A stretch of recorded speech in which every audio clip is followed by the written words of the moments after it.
UTL solar, solar लावणार आणि सबसिडीही मिळवून देणार।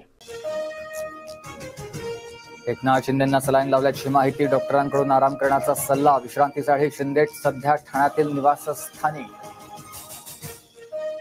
ठाण्यात भाजप आमदार गिरीश महाजनांनी एकनाथ शिंदेंची घेतली भेट, शिंदेंच्या तब्येतीची विचारपूस केली। महायुतीत कोणतेही मतभेद नाहीत, भेटीनंतर महाजनांची माहिती।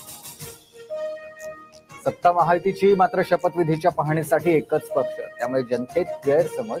कळवलं असतं तर आम्हीही गेलो असतो। भाजप नेत्यांनी आझाद मैदानाच्या केलेल्या पाहणीवर केसरकरांचं वक्तव्य। महायुतीच्या शपथविधीसाठी लाडक्या बहिणींना विशेष आमंत्रण, जवळपास 2000 व्हीव्हीआयपींच्या पासेसची सोय। केंद्रीय नेत्यांसह देशातील 22 राज्यांचे मुख्यमंत्रीही सहभागी होणार। नव्या सरकारमध्ये गृह खात्याचं पेच कायम, भाजप गृहमंत्रीपद सोडण्यास तयार नाही, शिंदे गटही आग्रही। भाजपच्या गटनेत्या निवडीनंतर 4 तारखेलाच महायुतीची बैठक होण्याची शक्यता। पोलीस यंत्रणा हातात ठेवण्यासाठी एकनाथ शिंदेंना गृहमंत्रीपद हवंय, त्याच यंत्रणेचा वापर करून शिंदे भाजपच्या अंगावर जाऊ शकतात। महायुतीमधील गृहमंत्रीपदाच्या वादावर संजय राऊतांचा निशाणा।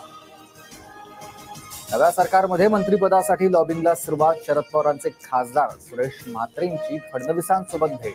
काही भाजप आमदारांसह शिंदे गटाचे नेते राजेंद्र राऊत आणि दादा गटाचे प्रताप पाटील चिखलीकर सागर बंगल्यावर। UTL सोलार, सोलार लावणार आणि सबसिडीही मिळवून देणार।